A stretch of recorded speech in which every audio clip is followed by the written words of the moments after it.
It has been a busy edition here on the Sports Cubicle on WCPT 820 AM and Heartland Signal WSBC 1240 AM Chicago. I'm your host, Mike Mercado, with the marvelous one, Dan Marver. And one of the things that we've been talking about a lot recently is what the Chicago Bulls are going to do with their roster heading into this offseason. We've heard the murmurs of what is going on with LeBron James. Will he be traded from the LA Lakers? We see that Kevin Durant has found a new home in Houston. And there are some deals that need to be made. And I wanted to hit on these two because it's an interesting way the NBA has been going. And this first one's from Shams Charania. Devin Booker agrees to a 2-year, $145 million max extension with the Suns. Phoenix Suns superstar Devin Booker agreed to a 2-year, $145 million maximum contract extension with the franchise through the 2029-2030 season, the highest annual extension salary in NBA history. The CAA's Jessica Holtz and Melvin Booker told ESPN on Wednesday. Booker and Suns owner Matt Ishbia met Wednesday night in Las Vegas to finalize the contract, which cements the franchise leader of the organization moving forward and his commitment to the Suns' vision for the future. Really fast, well, I find this to be an interesting tie to Chicago is Matt Ishbia, obviously part of the new ownership partnership with the Chicago White Sox. So is this something that you can go back to as evidence when him and his brother and his family take full control of the Chicago White Sox, how they will be handling deals and contracts? The article continues, Booker's annual extension salary, $72.5 million, surpassed Oklahoma City Thunder's NBA MVP Shai Gilgeous-Alexander's $285 million Supermax extension, carrying a $71.25 million average annual value for the richest ever. And he will now have a total of 5 years and $360 million on his son's contract. He was the number 13 pick by the Suns. He has played all 10 NBA seasons in Phoenix.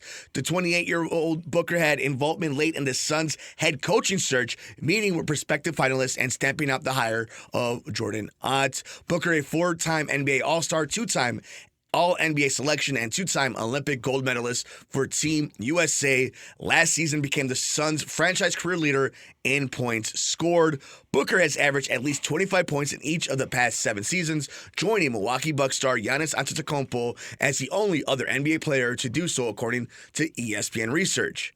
He has continued to grow his offensive game, averaging a career-high 7.1 assists last season while scoring 25.6 points and grabbing 4.1 rebounds. He also led the Phoenix Suns to the NBA Finals in 2021, where they lost to Giannis and the Milwaukee Bucks in 6 games. But you saw a name there, right? Like, that's a lot of money for what I think is a star player in the NBA. I think obviously we know he's one of the top tier players in the entire world. But there was another name that you saw there, which was SGA, who has won an NBA Finals, has won an MVP, has won a Finals MVP, and he got his big deal. Well, that wasn't just a $200+ million.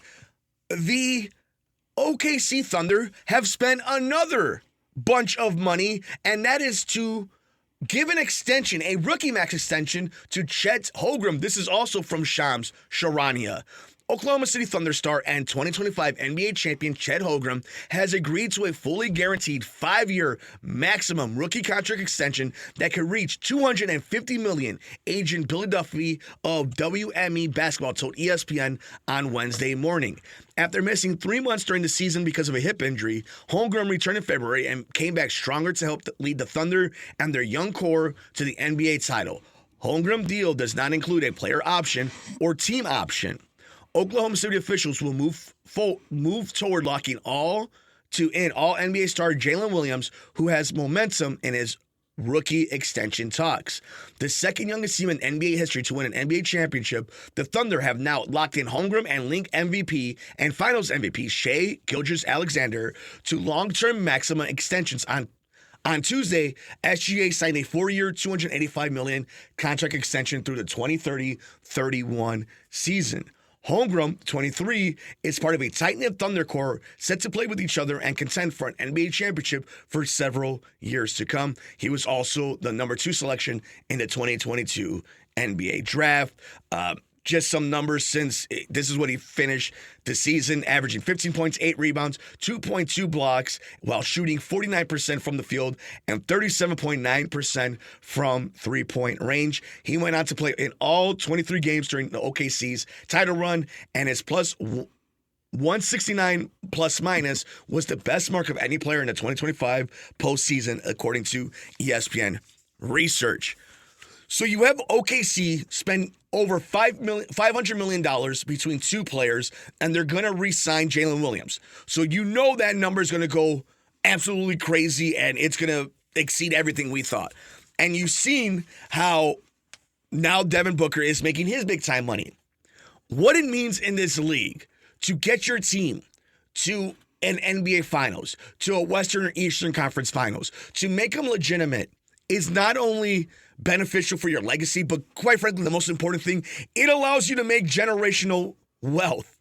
Marver, you see these deals going on. What are your thoughts? Do you think it's responsible for the Thunder to make these deals to lock down these guys? Should they have been doing what they have been doing for years past, which is draft, trade off players, get the best value for them? Where are you on this mindset of these two organizations in the Western Conference spending a whole lot of money on very young but good players?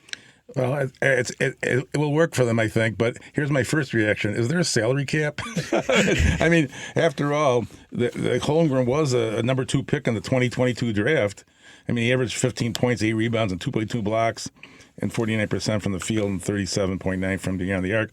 And he was particularly impressive in the playoffs. He missed 50 games during the regular season, so he was instrumental for the 23-game postseason run.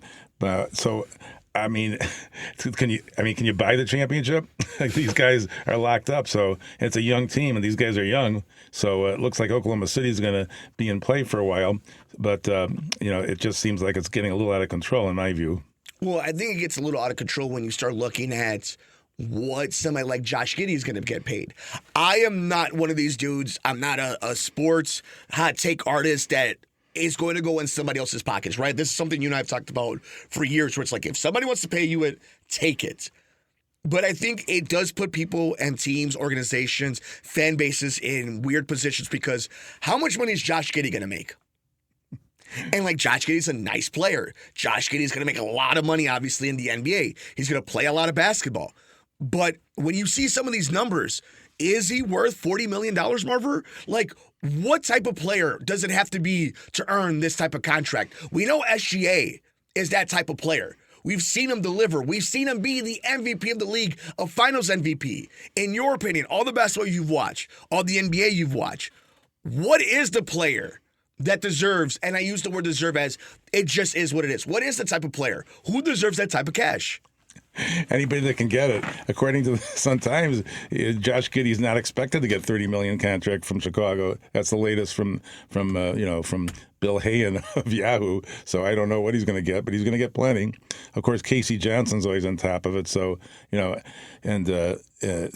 it looks like he's going to get plenty of money. But like I say.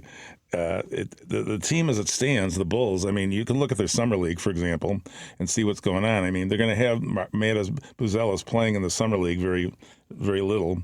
And, looking at their roster, it's kind of interesting to me.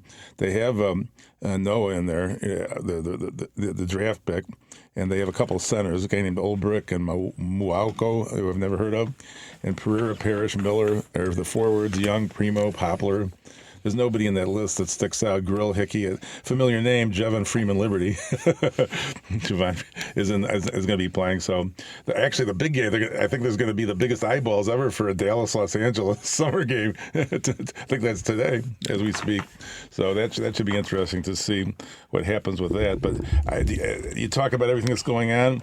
I would be amazed if LeBron's moving away from his son, but it's possible. So the way the league is now, the Bulls still, no matter what you say, don't seem to have the roster that's going to go deep into the playoffs. So I still think they need to add, but they're building young, and are they going to move up from play-in territory? Remains to be seen. And we know how much they love that play-in tournament. I bet you they would raise a banner if they ever won the actual play-in, let alone imagine if they ever won an in-season tournament. I think the disheartening thing, if you're a Bulls fan and we want to bring it in locally, is OKC has earned the right to pay their players. They're young and they've accomplished things. If I were to tell you that this Bulls front office and ownership were handing out money left and right, they haven't earned the benefit of the doubt. They haven't earned us to say that's money well spent. That's scouting well spent. That's a draft pick well spent. They are constantly behind the 8 ball, and they are the team that gets taken advantage of. They are the team that constantly walks into the room as if they know it all. And they are always fighting uphill because of mistakes they afflict upon themselves. So they aren't in position to draft young players that they're willing to give $500 million extensions to. They haven't been in a position to draft and develop a Devin Booker who takes their team to the NBA Finals. They're still trying to convince you about Patrick Williams and Jalen Terry. There is a big problem with the way this team is compared to how OKC is out here trying to give contract extensions to SGA, to Chad Holmgren, to Jalen Williams, to a bunch of different good young players. The Bulls aren't there. And the only way to win in the NBA is by drafting or getting a superstar. And they are never in either one of those two positions. Marver, any final thoughts about some NBA talk? I mean, it has been a fast and furious offseason so far. Yeah, well, I mean, Mark Eversley, the one quote I like is that he says, quote, "We don't want to skip steps." Don't worry. I know. I mean, I you have to be careful. I think maybe he's going to fall down them. I was going to say, they're not going to skip any as they're falling down and hitting each and every one of them on the way down. For the marvelous one, Dan Marver, I'm Mike Mercado. We continue things here on the Sports Cubicle, a busy edition of the Sports Cubicle on WCPT 820 AM, HeartlandSignal.com, WSBC 1240 AM, Chicago. And of course, visit us, check out the video, like, rate, review, subscribe to us on YouTube at the Sports Cubicle. He's Dan Marver. I'm Mike Mercado.